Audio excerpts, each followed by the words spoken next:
Bismillahirrahmanirrahim. Assalamu alaikum, class. Welcome to the lecture of Anatomy 1 once again.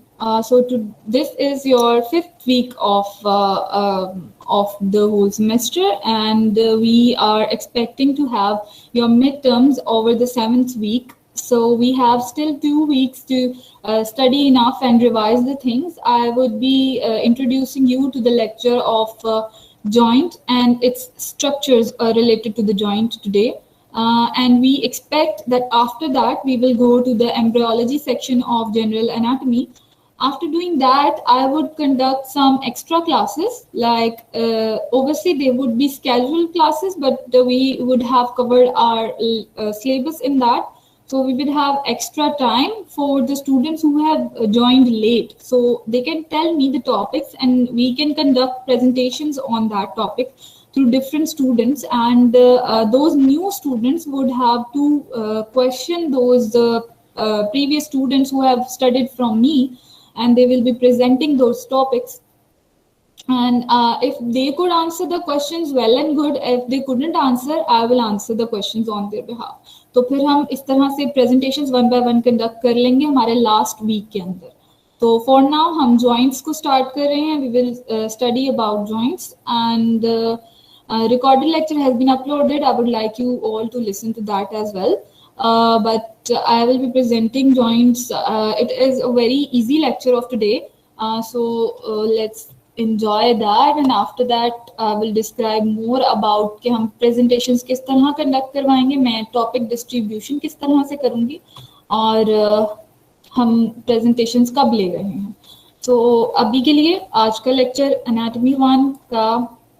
So learning objectives of today would be general concept of joint, then functions of the joint, some classifications of the joint, जिसके अंदर हम आज structural classification पढ़ेंगे और next class में functional classifications की तरफ जाएंगे. स्ट्रक्चरल क्लासिफिकेशन क्या होंगी? Obviously related to the structure of the joint, but a joint is basically made of two bones that are coming in contact with one another and making a junction. तो दो bones body की जब आपस में contact में आती हैं और एक आर्टिकुलेशन या जंक्शन बनाती हैं, तो उसको हम नेम देते हैं जॉइंट का. तो simply when two or more bones on the cartilage come in contact with one another, they form an articulation or a joint. After that, we can see with the exception of the hyoid bone, all other bones of the body are making a joint. यानी कि जो हमारी नेक के अंदर एक hyoid bone है, जिसको हम शुरू से देख रहे हैं, यहाँ पे नेक में एक बोन है hyoid bone, जिसके आगे पीछे ligaments हैं, viscera हैं, और वो किसी भी और बोन से अटैच नहीं है. तो उस बोन के अलावा बॉडी की सारी बोन्स आप किसी ना किसी और बोन के साथ जॉइंट बना रही हैं. They are connecting and articulating with them. After that, they mentioned that there are 230 total joints in the body.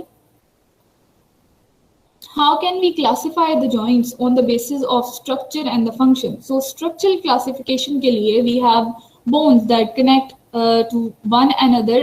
We see what are their shapes or what are their articulation, that in which direction they are showing the movement, and what kind of surfaces are there for different bones. यानी कि हम देखेंगे कि अगर दो bones मिलके joint बना रही हैं, तो उसके सरफेस जोन सी है हर बोन की, वो कैसे एक दूसरे से डिफरेंट है. ठीक है, जरूरी तो नहीं है ना सारी बोन्स ऊपर से गोल हो. कुछ बोन्स होती हैं साइडों से गोल होती हैं, सेंटर से अंदर गई भी होती हैं, ग्रूवी होती हैं, और कुछ बोन्स होती हैं जो ओवल शेप की होती हैं एंड से, और कुछ बोन्स ऐसी होती हैं जो एक बोन बिल्कुल कप की शेप की होती है, एक बोन बिल्कुल बॉल की शेप की होती है, ऊपर से बिल्कुल राउंड एंड होता है उसका. तो डिफरेंट शेप्स के बोन के एंड्स होते हैं जो जिसने किसी ना किसी और बोन के साथ कांटेक्ट में आना है और उसने जॉइंट बनाना है. तो इस तरह स्ट्रक्चर की बेसिस पे हम जॉइंट्स को डिवाइड कर सकते हैं मुख्तलिफ क्लासिफिकेशंस के अंदर. उसके अलावा फंक्शनल एक क्लासिफिकेशन होती है, यानी कि जॉइंट जो है हमारी बॉडी में कितना फंक्शनल है, कितनी ज्यादा डिग्री ऑफ मूवमेंट वो प्रोवाइड कर रहा है हमारी बॉडी को, किस किस डायरेक्शन में मूवमेंट प्रोवाइड कर रहा है, उसको हम उसकी फंक्शनल क्लासिफिकेशन की तरफ ले जाते हैं. खैर फंक्शनल को हम बाद में देखेंगे, आज हम देख रहे हैं स्ट्रक्चरल क्लासिफिकेशन को. तो उससे पहले हम देख लेते हैं जॉइंट के फंक्शन क्या होंगे बॉडी के अंदर. सबसे पहला फंक्शन तो कि ये स्केलेटल बोन्स को जोड़ के रखता है आपस में. ठीक है, यानी कि एक बोन है और यहाँ दूसरी बोन है और ये आपस में जुड़ी हुई है इस जॉइंट के थ्रू। ठीक है, मेरे आर्म की जॉइंट और फोर आर्म की बोन जो है और आर्म की बोन एक जॉइंट से जुड़ी हुई है। तो इस तरह डिफरेंट बॉडी की बोन्स जो हैं वो एक एक जॉइंट बना रही हैं और जॉइंट का फंक्शन है उन बोन्स को असेंबल करके रखना, आपस में जोड़ के रखना। फिर आ जाता है कि स्केलेटन जो सा है वो एक फ्लेक्सिबिलिटी उसके अंदर है due to joints. Skeleton move कर रहा है उनके जॉइंट्स की वजह से। ठीक है, अगर ये जॉइंट्स ना होते, ये पूरा मेरा आर्म एक ही बोन होती, तो सिर्फ ज्यादा से ज्यादा मैं ये मूवमेंट परफॉर्म कर सकती थी, मैं अपने आर्म की कोई और मूवमेंट परफॉर्म नहीं कर सकती थी। ठीक है, नेक्स्ट कम्स के बोन जो है वो ग्रोथ भी अलाउ करती हैं। अब आपको अगर याद हो तो हमने जब लॉन्ग बोन का स्ट्रक्चर पढ़ा था, तो लॉन्ग बोन के कुछ पार्ट्स याद हैं सबको?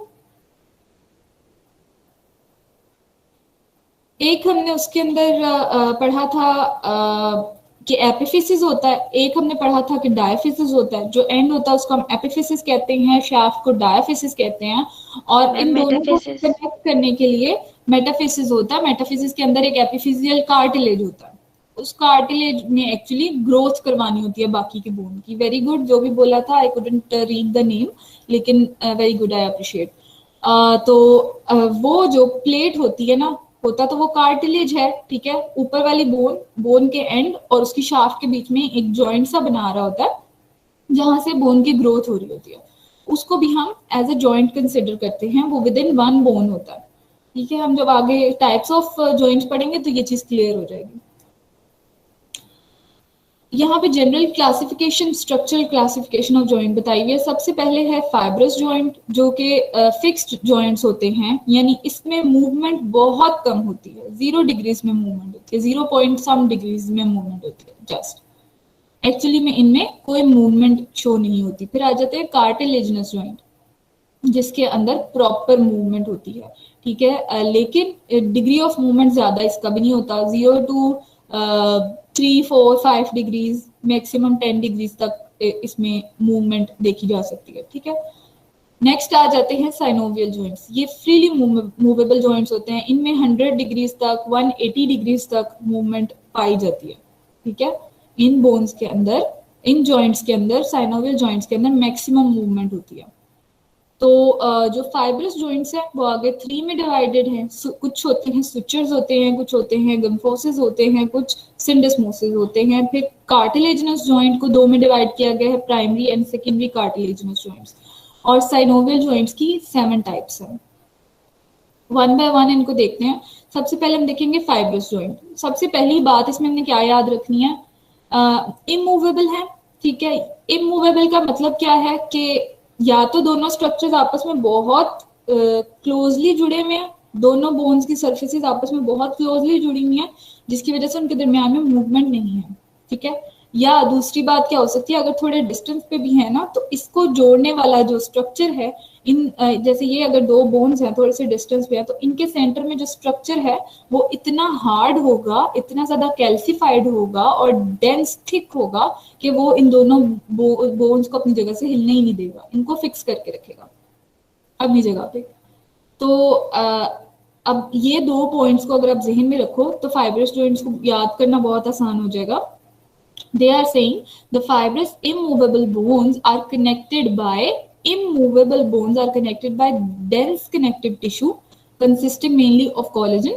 जो dense connective tissue है वो बना होगा collagen का, जैसे कि सारे fibrous tissues हमने देखे बॉडी के connective tissue जितने भी थे सब collagen से कंपोज हुए हुए थे, उनका मेन कंपोनेंट collagen था। तो यहाँ पे भी मेंशन कर दिया कि जो connective tissue 2 बोन्स के बीच में पाया जा रहा है वो बहुत ही dense है, जिसकी वजह से वो immovable है। ठीक है, अब इसकी हम 3 टाइप्स को अलग अलग देखते हैं कि क्या चेंजेस हैं जिसकी वजह से 3 उसको फर्दर टाइप्स में डिवाइड करना पड़ा।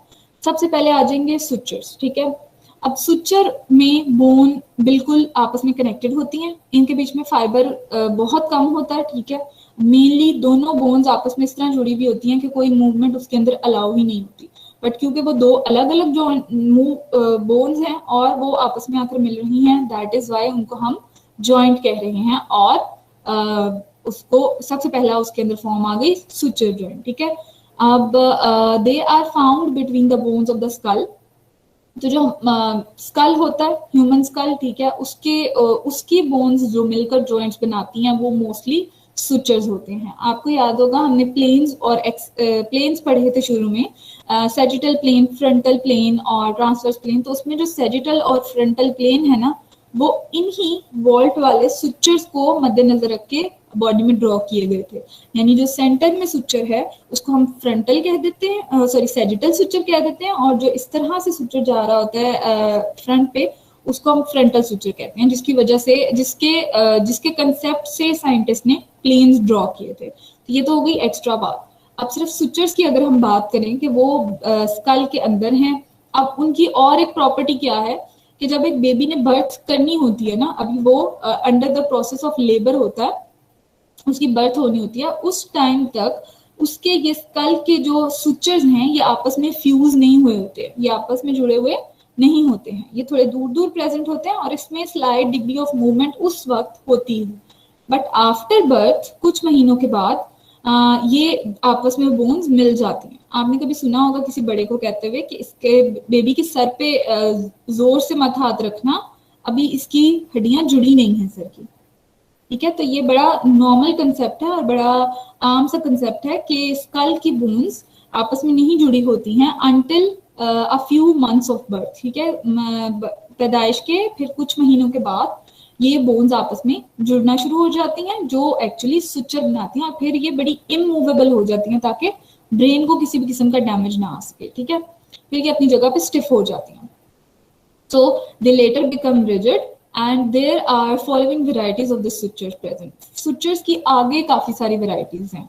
serrate suture है, denticulate suture है, squamous suture, plain suture and wedge and groove suture। अब ये क्या कंसेप्ट है सुचर्स का? सुचर तो हमने देख लिया, दो बोन्स हैं वो आपस में आकर इस तरह जुड़ रही हैं कि उनके सेंटर में कोई स्पेस नहीं है और कोई मूवमेंट नहीं है। अब ये देखो इस पिक्चर में सबसे पहले आ गया प्लेन सुचर, ठीक है। दो फ्लैट बोन्स, फ्लैट बोन का मतलब वो वाली फ्लैट बोन्स नहीं जो हमने बोन्स की टाइप पढ़ी थी, I am not recommending that. कोई भी शेप की बोन जिसकी सरफेस फ्लैट हो, ठीक है, चाहे राउंड बोन है चाहे लॉन्ग बोन है, कोई भी तरह की बोन या सेसमॉइड बोन है, बोन जिसकी सरफेस एक फ्लैट है, ठीक है, प्लेन सरफेस है। तो एक प्लेन सरफेस जब दूसरे बोन की प्लेन सरफेस से आकर जुड़ रही है और सुचर बना रही है तो उसको हम कहते हैं प्लेन सुचर, ठीक है। रिमेंबर, इसको कंफ्यूज नहीं करना किसी और जॉइंट से, क्योंकि प्लेन दूसरे साइनोवियल जॉइंट में भी प्लेन टाइप है, वहां क्या होगा, वहां पे जॉइंट के अंदर स्पेस भी होगी, जॉइंट के दरमियान दो बोन्स के दरमियान में फ्लूइड भी होगा और दो बोन्स के दरमियान में कार्टिलेज भी होगा, ठीक है। वो आगे देखते हैं। सबसे पहले इधर याद रखने वाली बातें क्या हैं कि फ्लैट सरफेसेस हैं दो बोन्स की और वो आपस में जुड़ी हुई हैं, सुचर जॉइंट बना रही हैं। इसी तरह अगर सुचर जॉइंट बनाने वाली दो बोन्स सॉ लाइक स्ट्रक्चर रखती हैं, इधर सेकंड वाली में देखो, यहाँ अगर वो सॉ लाइक स्ट्रक्चर रखती हैं, इस तरह से टेंटिकल्स निकले हुए हैं और वो आपस में इस तरह आर्टिकुलेट करें एक दूसरे में फिट होकर और सुचर बना रहे हैं इस तरह, तो उसको हम कहते हैं सिरेट सुचर, ठीक है। फिर आ जाते हैं डेंटिकुलेट सुचर। इसमें क्या होगा कि ये जो सरफेसेस अब जुड़ रही हैं ये टीथ लाइक इनके आगे टेंटिकल्स होंगे। पहले क्या था, बड़े शार्प से सॉ लाइक थे, इस तरह दाने जो जिस तरह आरी के ऊपर दाने होते हैं बिल्कुल इस तरह से। अब हमारे टीथ की तरह की शेप के डेंटिकुलेट सरफेसेस होंगी, वो आपस में आकर अगर सुचर बना रही हैं, ज्वाइन कर रही हैं, इमूवेबल सुचर जॉइंट्स बना रही हैं, तो उसको हम डेंटिकुलेट सुचर कहते हैं। नेक्स्ट स्क्वेमस सुचर आ जाते हैं। स्क्वेमस सुचर प्लेन सुचर की तरह के हैं, इनकी सरफेस तो फ्लैट पैरेलल नहीं होती है, कोई ना कोई डिग्री पर एक दूसरे के साथ एडजस्ट कर रही होती हैं। अगर एक डिग्री, एक जो प्लेन है सरफेस वो इस तरह से डायगोनल जा रही है राइट टू लेफ्ट, तो दूसरी इस तरह से उसके लिए लेफ्ट टू राइट डायगोनल जाएगी एडजस्ट करने के लिए, तो वो इस तरह से सरफेसेस अपना सुचर कंप्लीट कर लेती हैं। अगेन सुचर जॉइंट है, दैट मीन्स कोई मूवमेंट नहीं है। Next there comes the wedge and groove.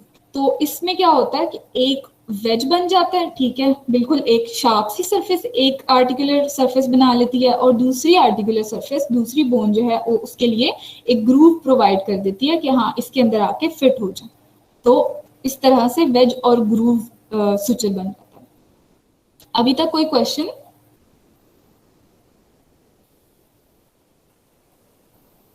No ma'am.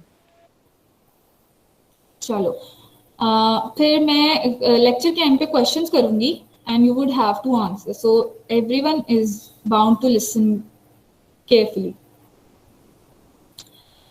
Then हम देख लेते हैं जी सुचर जॉइंट तो हमने देख लिए, उनके अंदर कोई डिग्री ऑफ मूवमेंट नहीं होगी और बोन्स आपस में ऑलमोस्ट जुड़ी हुई होंगी। अब जो सिंडस्मोसिस है उसके अंदर दो बोन्स के दरमियान स्पेस होगी, लेकिन इसको कनेक्ट करने वाला डेंस फाइबर जो होगा, डेंस कार्टिलेज जो होगा या कनेक्टिव टिश्यू होगा, वो मूवमेंट अलाउ नहीं करने देगा इन दोनों बोन्स को आपस में, ठीक है, या फिर बहुत ही 0.00 स्लाइड डिग्री मूवमेंट अलाउ करेगा, ठीक है। यहाँ पे देख लेते हैं, they are saying syndesmosis are the joints where two adjacent bones are linking together by a considerable degree, considerably great amount of the connective tissue that in the suture then in the suture and in the form of introitious ligament। तो इसमें जो अब cartilage है या फिर आप कह लो connective tissue है डेंस वाला, उसका नेम इन्होंने दे दिया उसको इंट्रोशियस लिगामेंट या इंट्रोशियस मेम्ब्रेन। जैसे इन दो बोन्स को ये मेम्ब्रेन कनेक्ट कर रही है स्क्रीन पर, इसको कह दिया उन्होंने इंट्रोशियस मेम्ब्रेन। ये वाइट वाइट से जो फाइबर्स जोड़ रहे हैं, डेंस फाइबर्स दो बोन्स को और अपनी जगह से हिलने नहीं दे रहे हैं, इनको हम कहते हैं इंट्रोशियस मेम्ब्रेन या इंट्रोशियस लिगामेंट। और इस तरह का कोई फाइबर, इस तरह का कोई लिगामेंट सुचर में नहीं होता। अगर होता है तो वो बहुत स्लाइट अमाउंट में होता है, सिर्फ उन दो बोन्स को आपस में जोड़ के रखने के लिए, ठीक है, स्पेस फिलिंग के लिए नहीं होता। सिर्फ एक पतली सी लेयर होगी कनेक्टिव टिश्यू की जो आपस में इनको स्टिक कर रही है। जस्ट इमेजिन कि दो पेपर को अगर बीच में गम लगा दी जाए और आपस में दबा दिया जाए तो जिस तरह वो आपस में जुड़ जाएंगे और जितनी गम उनके अंदर रह जाएगी बिल्कुल उतनी ही अमाउंट कनेक्टिव टिश्यू की वहां पर होती है सुचर के अंदर। एज कंपेयर टू दैट सिंडस्मोसिस के अंदर अच्छी खासी अमाउंट ऑफ कनेक्टिव टिश्यू होती है, dense amount of connective tissue, जिसको इंट्रोशियस लिगामेंट या इंट्रोशियस मेम्ब्रेन कहते हैं। एग्जाम्पल्स यहाँ मेंशन जरूर की गई हैं आपके रेफरेंस के लिए। ये फर्स्ट वाली एग्जाम्पल यहाँ पे शो की गई है, but I do not expect कि कोई भी एग्जाम्पल्स याद रख सकता है। तो जब हम अपर लिम्ब पढ़ेंगे तो ये चीजें वहां पर ऑटोमेटिकली याद हो जाएंगी।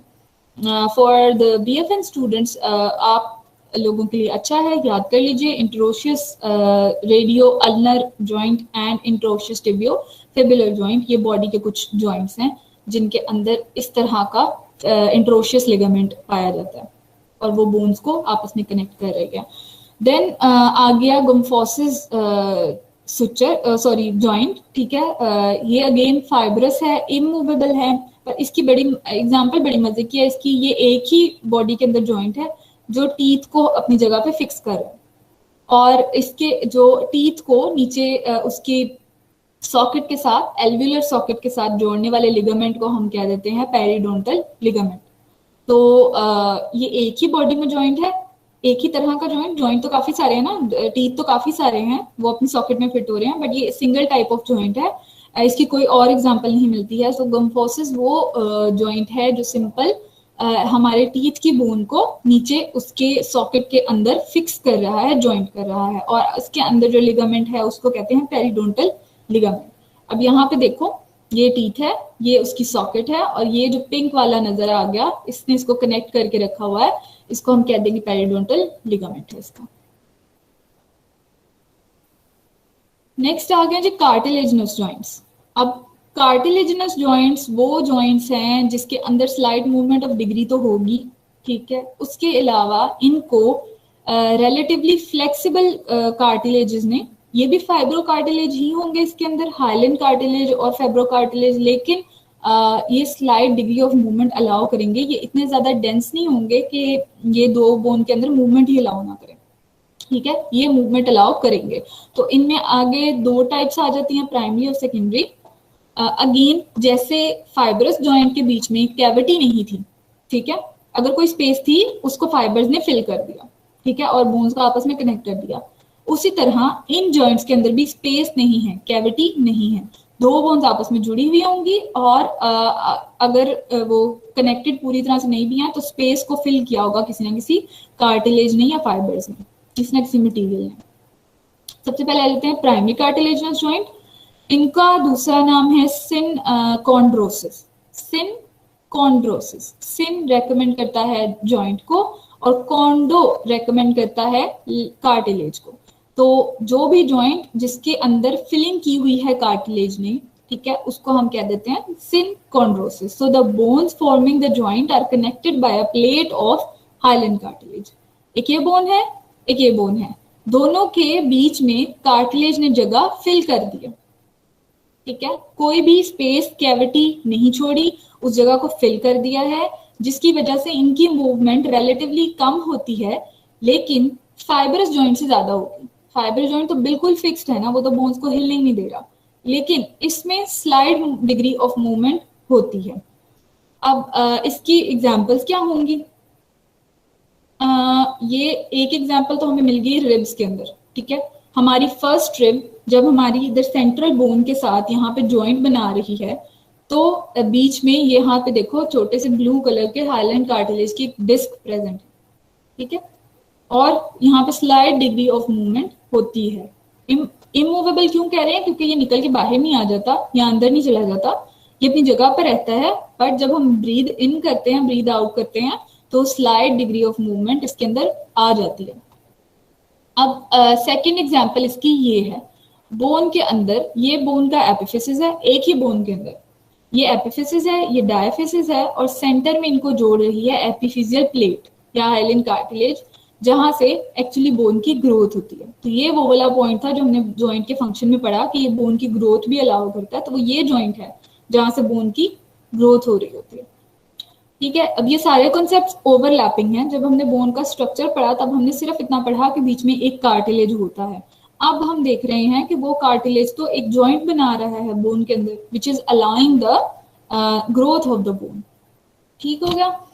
Next example in the human body, एक तो ये आ गई फर्स्ट रिब और स्टर्नम के बीच में, और सेकेंड आ गई हमारी एपिफिसिस और डायफिसिस के बीच में एपिफिजियल प्लेट का होना। That is also an example of synchondrosis. Again, कोई मूवमेंट नहीं प्रोवाइड कर रहा, लेकिन स्पेस है दो जॉइंट्स के बीच में और दो बोन्स के बीच में, या फिर एक ही बोन के दो पार्ट्स के बीच में, जिसको फिल इन किया हुआ है और उसका कोई ना कोई फंक्शन है। नेक्स्ट आ जाते हैं सेकेंडरी कार्टिलेजिनस जॉइंट क्या होंगे। अब ये थोड़े से उससे ज्यादा मूवेबल होते हैं प्राइमरी वाले से, लेकिन इनका नेम है जी सिम्फिसिस। वो थे सिंकोंड्रोसिस, ये है सिम्फिसिस।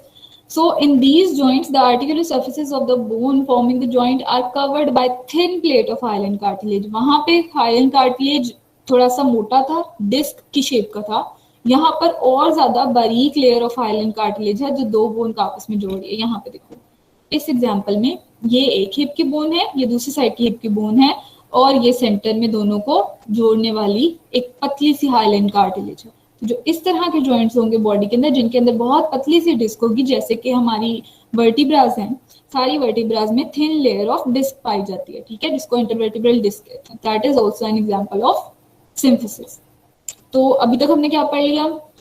एक तो हमने पढ़ लिया फाइब्रस जॉइंट जिनमें बिल्कुल मूवमेंट नहीं थी, उनमें से एक थे सुचर्स जो बिल्कुल साथ जुड़ जाते हैं बोन्स। फिर आगे थे वो हमारे सिम्फिसिस तो क्या है, let us see once more. हाँ, सिंड्रोस्मोसिस, जो दो बोन का आपस में हमारा इंट्रोशियस मेम्ब्रेन जोड़ रही थी। नेक्स्ट मूवमेंट इसमें भी कोई नहीं थी। थर्ड आ गए थे गुम्फोसिस, जो कि हमारा टीथ का जॉइंट था। फिर हमने देखे कार्टिलेजिनस जॉइंट जिसमें स्लाइट मूवमेंट थी, और अगेन इसमें कैविटी नहीं थी, दो बोन्स को कार्टिलेज की लेयर ने जोड़ के रखा हुआ था। फर्स्ट आ गया प्राइमरी, जिसके अंदर थोड़ा कार्टिलेज मोटा था, और इसकी एग्जांपल थी हमारा रिब का पहला जॉइंट। नेक्स्ट आ गया सेकेंडरी कार्टिलेज, जिसमें सिम्फिसिस आ जाते हैं, जैसे कि हमारी इंटरवर्टिब्रल डिस्क आ जाती है, और इसके अंदर हाइलिन पतला होता है एज कंपेयर टू प्राइमरी वाले के। Then comes the synovial joints. अभी तक कोई क्वेश्चन? मैम वो ग्रोथ वाला बता दें कि बोन किस तरह ग्रोथ करती है। हाँ, आपने बोन वाला लेक्चर सुना था? उसमें आप थी? Yes ma'am. तो मुझे बताओ पार्ट्स ऑफ बोन क्या क्या थे, एक लॉन्ग बोन के पार्ट्स क्या थे, उसके एंड का क्या नाम है, उसकी शाफ्ट का क्या नाम है? मैम एपिफिसिस हाँ, और एपिफिसिस, शाफ्ट का नाम डायफिसिस। डायफिसिस और फिर ठीक है, मेटाफिसिस। हाँ, सेंटर में दोनों के मेटाफिसिस होता है। और आपने मेटाफिसिस में पढ़ा था एक ग्रोथ के लिए कार्टिलेज होता है जिसका क्या नाम था, एपिफिजियल कार्टिलेज। Yes ma'am. ठीक है, वो एपिफिजियल कार्टिलेज जो है ना, वो बोन की ग्रोथ अलाउ कर रहा होता है, वहां से बोन के न्यू सेल बनने होते हैं। Okay ma'am. ठीक है, बात समझ आई? Yes ma'am. ठीक है, अगर कोई और कंफ्यूजन है तो एक और भी इसकी एग्जांपल मैं दे सकती हूँ। नहीं मैम, आगे समझ। वैसे हमने पढ़ा था कि कुछ बोन्स होती हैं जो पहले कार्टिलेजिनस मॉडल बनाती हैं और फिर बोन में ऑसिफाई होती हैं। ठीक है ना? तो अब यहाँ जो कार्टिलेज है वो अपने सेल रिलीज करेगा, न्यू सेल प्रोड्यूस करेगा, और वो फिर जो कार्टिलेज के सेल्स हैं वो बोन में कन्वर्ट हो जाएंगे। तो ये वो वाला भी प्रोसेस ठीक हो गया, जस्टिफाई हो गया। चलिए जी, नेक्स्ट टाइप है साइनोवियल जॉइंट्स की। ये वो जॉइंट्स होते हैं जिसके सेंटर में कैविटी भी होती है, एक डिस्टेंस पे दो बोन्स पड़ी होती हैं, इन दो बोन्स को साइडों से कवर भी किया होता है एक कैप्सूल ने, ठीक है, जिसको फाइब्रस कैप्सूल कहते हैं।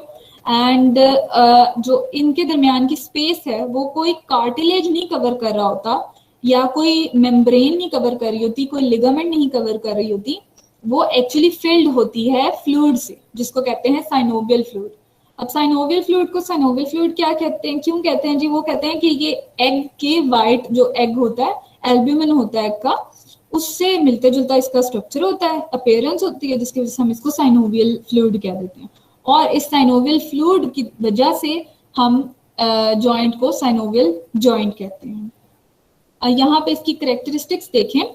First of all there will be a hyaline cartilage की थिन सी प्लेट होगी कार्टिलेज की हर सरफेस पे। जब हमने लॉन्ग बोन, अच्छा ये ज्यादातर लॉन्ग बोन्स के अंदर पाए जाते हैं, ठीक है, या फिर लॉन्ग शॉर्ट बोन्स के अंदर जो दोनों के सेंटर में लाई कर रही थी उनमें होते हैं। तो यहाँ पे देखो, हमने पढ़ा था कि लॉन्ग बोन के एंड पर एक हाइलेन कार्टिलेज की पतली सी लेयर होती है जिसने आर्टिकुलेशन करवानी होती है, राइट? तो ये वो पतली सी लेयर है। यहाँ पे अगेन ये ब्लू वाली कार्टिलेज की लेयर आ रही है यहाँ पे भी, ठीक है। उसके बाद नेक्स्ट कैरेक्टरिस्टिक इसका है, the joint cavity is enveloped by a articular capsule which consist of outer fibrous membrane and the inner synovial membrane। अब ये है कैप्सूल जॉइंट का, ठीक है, ये और ये, इसके अंदर ये जो पर्पल पर्पल सी आउटर बाउंड्री नजर आ रही है, ये होती है इसकी फाइब्रस कैप्सूल की लेयर, और उसके अंदर जो ये व्हाइटिश मोटी वाली मेम्ब्रेन नजर आ रही है ना, ये होती है साइनोवियल मेम्ब्रेन।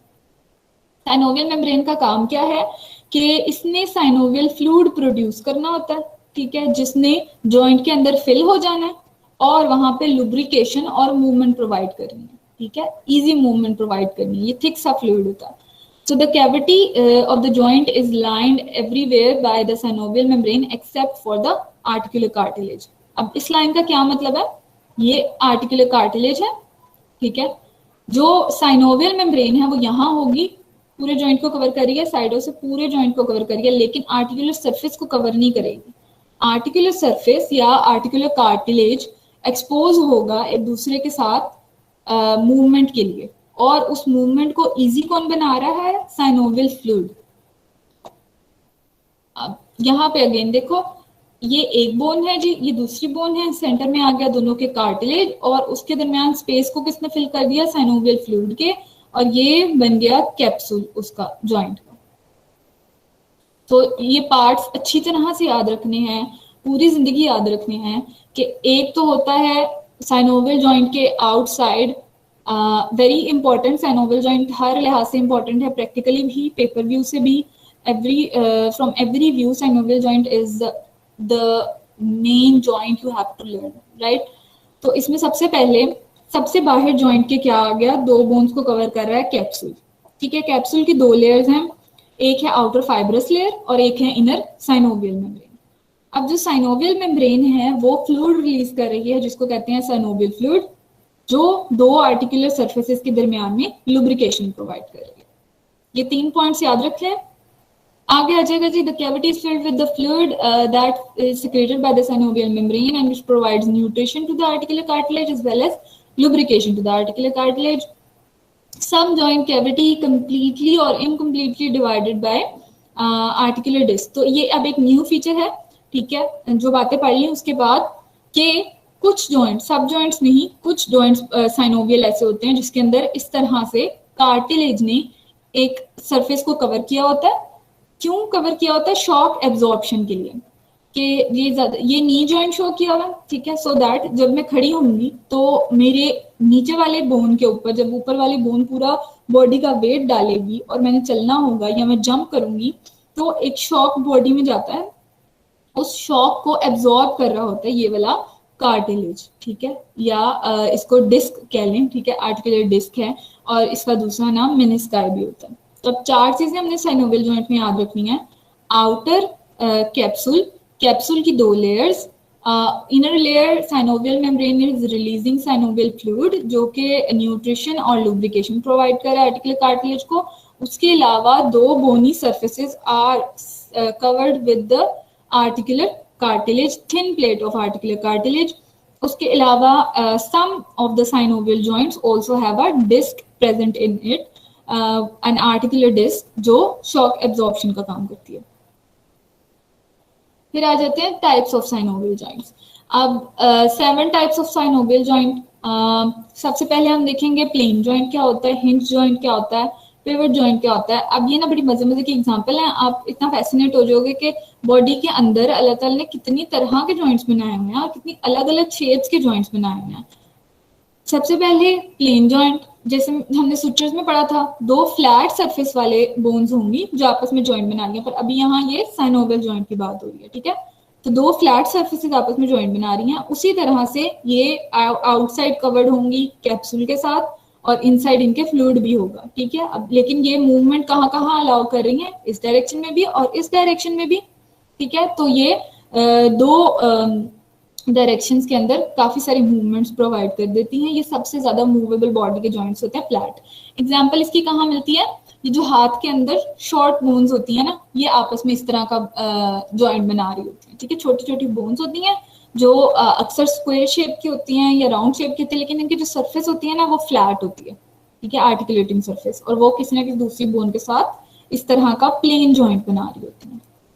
सेकेंड एग्जाम्पल आ जाती है हिंज जॉइंट की। अब हिंज जॉइंट जो है ना, पुली की एग्जाम्पल इसमें आ जाती है, ठीक है। एक जो सरफेस है वो पुली की तरह, जिस तरह पुली का व्हील होता है ना, फ्लैट होता है साइडों से लेकिन एंड पे राउंड होता है। बॉल की तरह का नहीं होता, पुली एक व्हील की तरह की होती है, साइडों से फ्लैट होती है और वैसे वो राउंड शेप की होती है। तो बिल्कुल उसकी तरह एक जो ऊपर से बोन आएगी वो इस तरह की होगी कि वो साइडों से फ्लैट होगी और इस तरह से गोल जा रही होगी, जिसके नीचे एक कोई ना कोई उसके जैसी आर्टिकुलेटिंग सरफेस ऑपोजिट शेप की वो उसको कवरेज प्रोवाइड कर रही है। और ये जो जॉइंट है ये सिर्फ इस तरह से मूवमेंट प्रोवाइड करता है। ये आपका हिंज बन गया, एक जॉइंट बन गया। जैसे हिंज जो है, हम गाड़ी के अंदर भी, लड़कों को पता होगा, गाड़ी के अंदर एक हिंजेस होते हैं, ठीक है, मैकेनिक अक्सर नाम लेते हैं इसका, हिंज खराब हो गया, तो वो इसी तरह से व्हील के साथ कोई ना कोई चीज ऊपर कवर कर रही होती है, या पुली जैसे स्ट्रक्चर के साथ कोई ना कोई चीज कवर कर रही होती है जो एक जॉइंट बना रही होती है। और ये सिर्फ इस डायरेक्शन में मूवमेंट अलाउ करेगा, ठीक है। अब इस डायरेक्शन में मूवमेंट क्यों अलाउ नहीं कर रहा, क्योंकि ये साइडों से एक लिगामेंट से कवर होता है जो इसको स्ट्रेंथनिंग और स्टेबिलिटी प्रोवाइड कर रही होती है, इसीलिए ये जॉइंट सिर्फ इस डायरेक्शन में मूव कर सकता है, वन डायरेक्शन मूवमेंट होती है इसकी। नेक्स्ट आ जाते हैं पिवट जॉइंट। अब ये बड़ा मजे का है, ये इस तरह से होता है जैसे एक रिंग है और उसके अंदर मैंने कोई पेंसिल डाल दी, ठीक है, और ये जो अब ये वाली मूवमेंट प्रोवाइड करेगा, circulatory round movement, rotatory movement, सिर्फ एक ही मूवमेंट इसमें भी अलाउड है, ये वाली रोटेटरी मूवमेंट। अब इसमें आर्टिकुलर सर्फेसेस कहाँ है, एक आर्टिकुलर सरफेस है ये, ठीक है, गोल, और दूसरी आर्टिकुलर सरफेस ये है होलो वाली गोल, ठीक है, जो अंदर से खाली है, येट राउंडेड सरफेस प्रोवाइड करिए आउटसाइड। तो इस तरह का जॉइंट जो है एक हमारे वर्टिब्रा फर्स्ट सेकंड वर्टिब्रा और ऑक्सीपिट के दरमियान में भी होता है, सेकंड और फर्स्ट वर्टिब्रा के दरमियान में, और उसके अलावा इस तरह का जॉइंट हमारे फोर आर्म में भी होता है।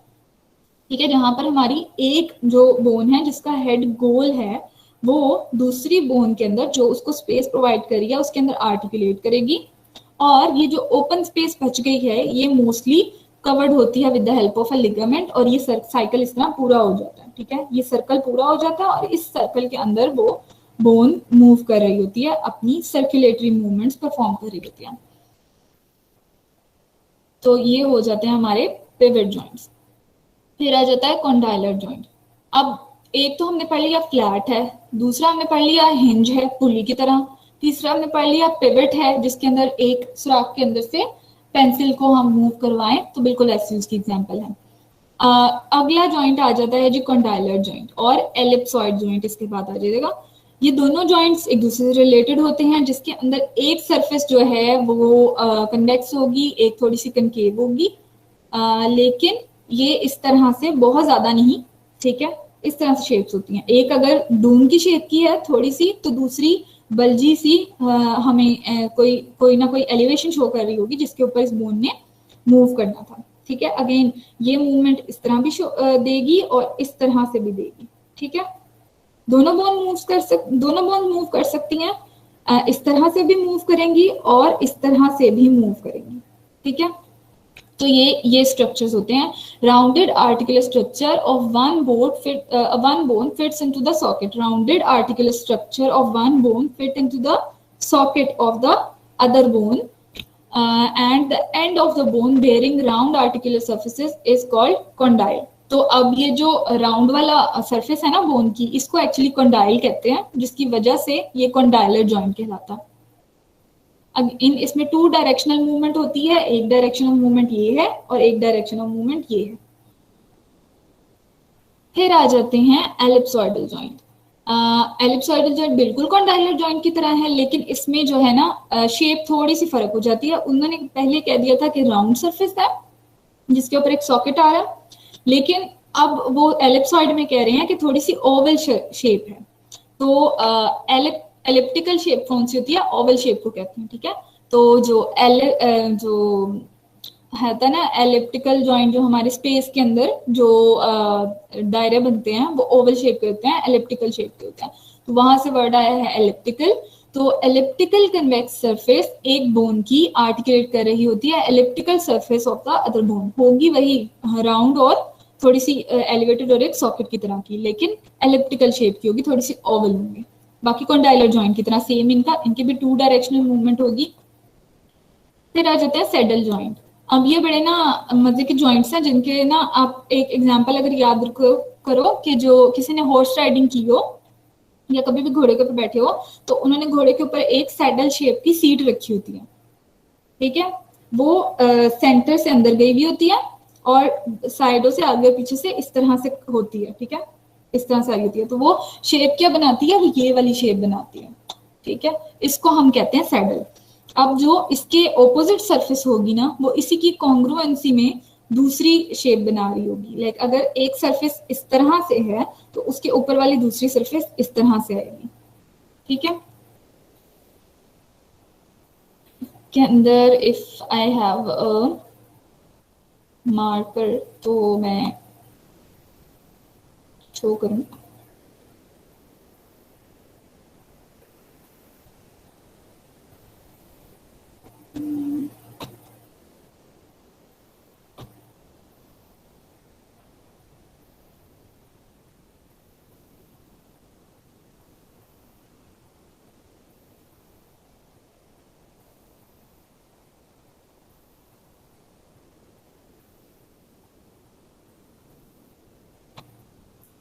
इसकी जो एक बोन की सरफेस होगी ना वो ये शेप बनाएगी सैडल की।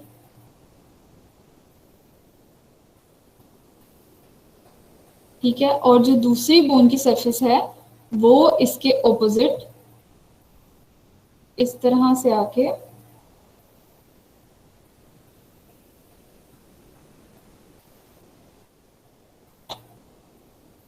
इस तरह की शेप बना देगा। ठीक है, तो अल्टीमेटली ये एक दूसरे की कॉन्ग्रुएंसी में काम कर रहे होते हैं, but sorry for the bad drawing, लेकिन कुछ इस तरह से सैडल की शेप में ये जॉइंट कवर कर रहे होते हैं। अब लेक्चर देखते हैं जी, जिसके अंदर यहाँ पर आपको सैडल जॉइंट शो कर दिया गया। इसके अलावा मैं एक वीडियो अपलोड कर दूंगी जिसमें सैडल जॉइंट की जो शेप है सर्फेसिस की वो आपको क्लियरली वहां पे पता चल जाएगी। होता क्या है, the article surfaces are reciprocally saddle, यानी एक अगर एक तरह का सैडल है तो दूसरा उसके ऊपर ऑपोजिट तरह का सैडल होगा। और कनकेवो कन्वेक्स, यानी कि कनकेव और कन्वेक्स दोनों सर्फेसिस एक ही सर्फेस में मिल रही होती हैं, दोनों साइड्स। अगर ये हमारे पास है, यहाँ पे व्हाइट बोर्ड नजर आ रहा है सबको?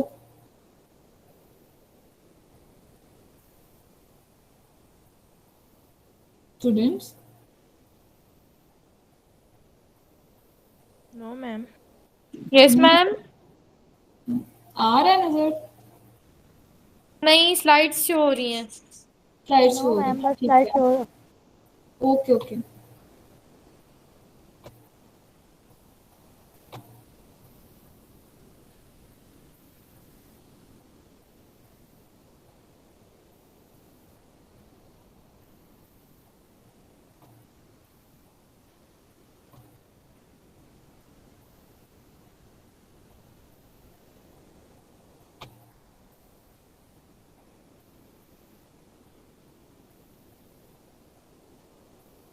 ओके जी, ये वाली सरफेस हमारी होती है कॉन्वेक्स।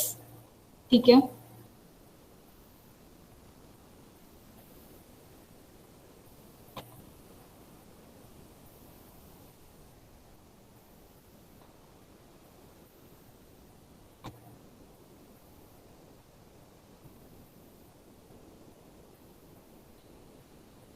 और एक हमारी इधर सरफेस होती है जो इस तरह से इसके ऊपर आएगी आर्टिकुलेशन के लिए। ये वाली हमारी सरफेस होती है concave.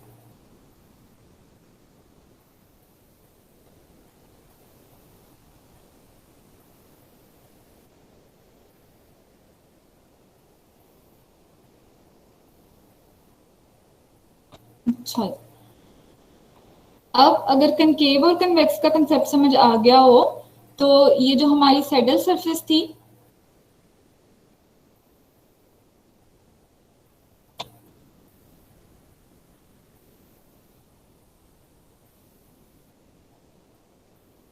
I don't know marker अभी काम क्यों नहीं कराएगा इस इंटरनेट की स्पीड की वजह से, बट हम स्लाइड्स की तरफ ही वापस चले जाते हैं।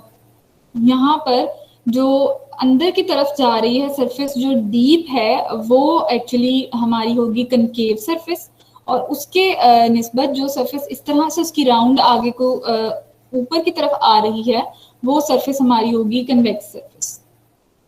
ठीक है, केव की तरह की अंदर गई हुई सरफेस कनकेव होगी, जो उस तरह से ऊपर जा रही है वो सरफेस उसकी कन्वेक्स होगी। तो ये एक ही आर्टिकुलर सरफेस के अंदर कनकेव कन्वेक्स दोनों सरफेसेस मिल जाएंगी, और ये एक दूसरे के ऑपोजिट रेसिप्रोकली एक दूसरे को फैसिलिटेट कर रही होगी। आई होप मैं वीडियो जब अपलोड करूँ तो ये चीज सबको कंफर्म हो जाएगी, सॉरी क्लियर हो जाएगी। So this unique articulation is modified condylar joint. Condylar joint की ही आगे मॉडिफिकेशन है कि एक ही सरफेस के अंदर कनकेव भी और कन्वेक्स भी मिल रही है हमें, and allow a wide range of movement again. इसकी भी जो मूवमेंट की रेंजेस हैं वो वाइड हैं। अच्छा, पिवट जॉइंट को हमने देखा था वो सिर्फ एक प्लेन में मूवमेंट शो कर रहा था इस तरह से रोटेटरी। उसके अलावा हिंज जॉइंट को देखा था वो सिर्फ ये मूवमेंट अलाउ कर रहा था। उसमें हमने कॉन्डिलाइड, एलिप्सॉइड और अभी जो रिसेंट हमने पढ़ा है सैडल जॉइंट, वो दो प्लेन्स में मूवमेंट अलाउ कर रहा था, इस तरह वाली भी, लाइक इस तरह से भी और इस तरह से भी। ठीक है, लेकिन ये जो बॉल एंड सॉकेट जॉइंट है ये हर तरफ मूवमेंट प्रोवाइड करता है। कैसे? एक जो बोन की सरफेस है वो बिल्कुल बॉल की तरह राउंड होगी, और दूसरी जो सरफेस है पूरे कप की तरह उसको कवर कर रही होगी हर तरफ से, आगे से, पीछे से, साइडों से, हर तरफ से कवर कर रही होगी। अभी तक हमने जितने पढ़े उसमें वो सरफेस तो प्रोवाइड कर रहा है लेकिन उसको हर तरफ से कवर नहीं कर रहा, एक कप की शेप नहीं है। अभी हमारे पास एक कप की शेप से उसको कवर कर लेगा, उसको दूसरी सरफेस को, और पूरा उसके अंदर वो, अब देखो ये बॉल इस सॉकेट के अंदर या इस कप के अंदर इस तरह भी घूम सकता है, ठीक है, इस तरह से भी घूम सकता है, ठीक है, उसके अलावा ये इस तरह भी घूम सकता है, साइडों पे भी मूव कर सकता है, ठीक है। तो इसीलिए ये मल्टीपल प्लेन्स के अंदर अपनी मूवमेंट शो करता है। So the ball and socket joint consist of the bone with a ball shape head, और जिसको कवर कर रही होगी कप शेप दूसरी बोन की cavity. And this type of joint allow wider range of movement and permit movements in all joints. This was all for today. अब किसी के क्वेश्चंस हैं तो मुझसे करो, और अगर नहीं है क्वेश्चन तो मैं आपसे क्वेश्चंस करूंगी।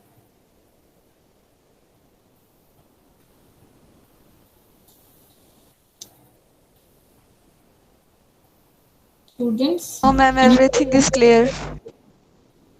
चलो फिर मैं क्वेश्चन करती हूँ। किससे किया जाए क्वेश्चन? हमारे पार्टिसिपेंट्स में है तो एवरीवन बी अटेंटिव। मैं क्वेश्चन कर रही हूँ आमना जहांगीर से।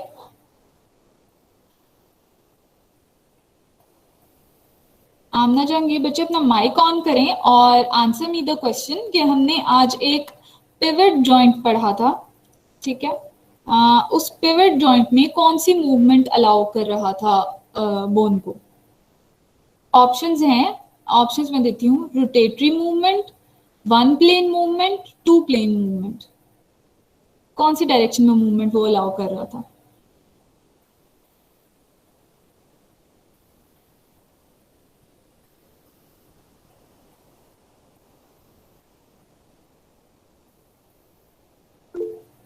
जी हैंड आपने रेज कर दिया किसी ने? अच्छा, आमना जहांगीर नहीं आ रहा बेटा? एटलीस्ट इतना तो बताओ ना कि ये नहीं आता मैम।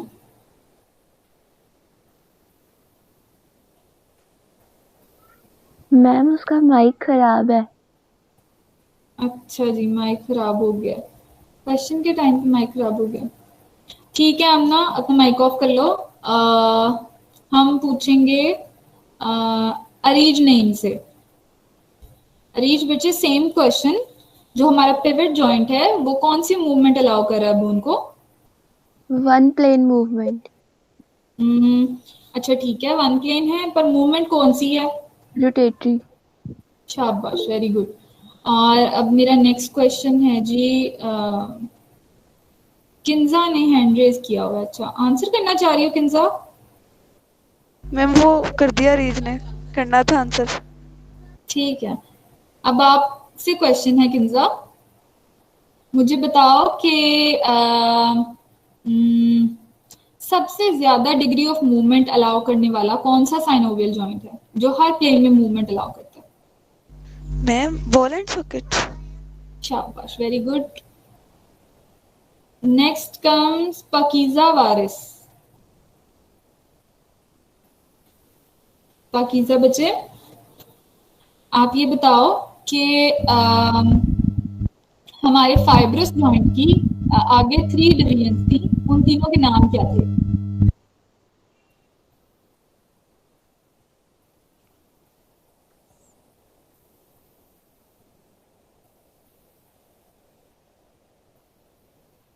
पाकीजा ने माइक ही ऑफ कर दिया। अच्छा, कोई और आंसर करना चाहे इस क्वेश्चन का? मैम एक स्विचर था और दूसरा मेरे ख्याल से एक स्विचर था और हाँ। दूसरा एक साइनोमियर था। एक सिंडस मोटर था। सिंडस ठीक है। था, सिंडस। और हाँ। दूसरा दूसरा आगे थोड़ा संतोष कंफ्यूज पूछेगी। संतोष कब से माइक ऑन कर रही है? मैम एक स्विचर, एक साइनडेस्मोसिस और एक गुम्फोसिस। Very good. अब ठीक है जी, ये थे, आपको एक डेमो मिल गया, ठीक है।